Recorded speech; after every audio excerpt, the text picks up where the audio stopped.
Good evening, my Rosalynds and Rosikins. Mother is back, and I want to talk about the fact that you all need an emergency fund.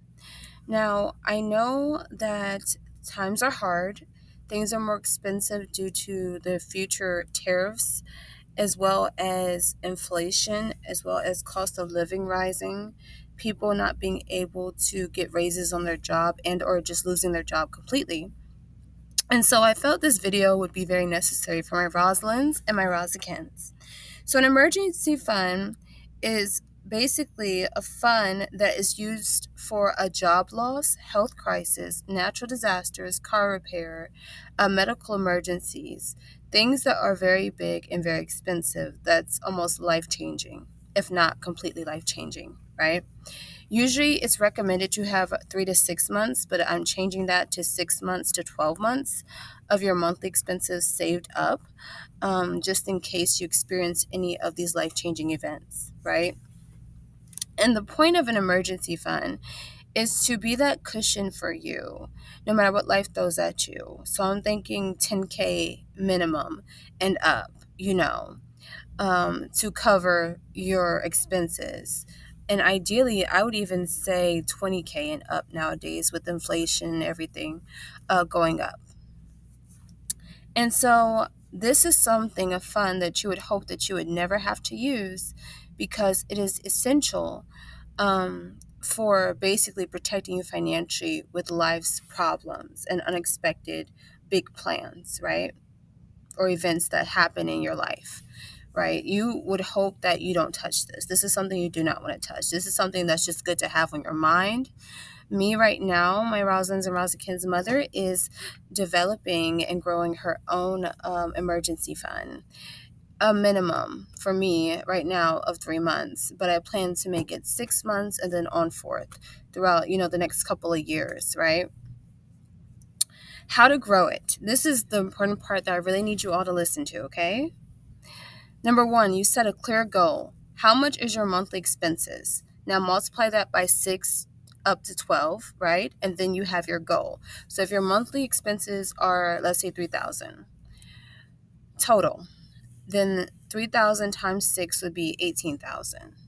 And then if you want to keep going, that would be 36,000 if you made it up to 12 months worth of $3,000 worth of monthly expenses per month, right?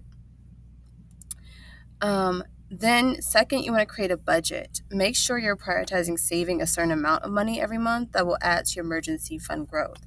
So let's say your goal is to hit, let's say, the 6 months. So remember, 3,000 is your monthly expenses in this scenario, and that means 18,000 is the goal. So maybe you save, let's say, 1,000 every month extra or 500 every month extra, just to make sure that you're on target for that goal. That's what you would do. You would break it down into smaller amounts every month or biweekly, and then over time it'll get to that amount you need. Automate savings. So number three would be automate savings. You want to make it so you don't notice it. Make it automated so the money is taken out of your bank account without you having to do it. So you're consistent with your savings and also disciplined.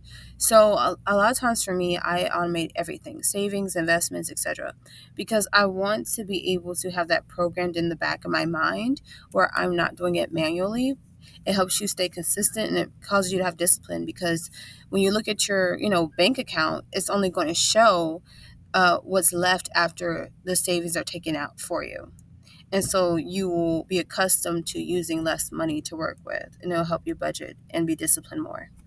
Number four, start small and use windfalls to your advantage. So set a small amount if that's what you can afford each month. And when you get your hands on unexpected money, put it towards your emergency fund growth. If you don't know what a windfall is, it's when you come into, a good little chunk of change unexpectedly. So maybe a bonus, maybe tax returns. You never know how much you're going to get. You got a good amount. Maybe something like, for me personally, one of my windfalls right now is I'm deployed. So that being said, things are tax free. I'm stocking up my money, etc., so that I'm able to get closer to my emergency fund goals. Avoid temptation. Number 5 is avoid temptation and adjust.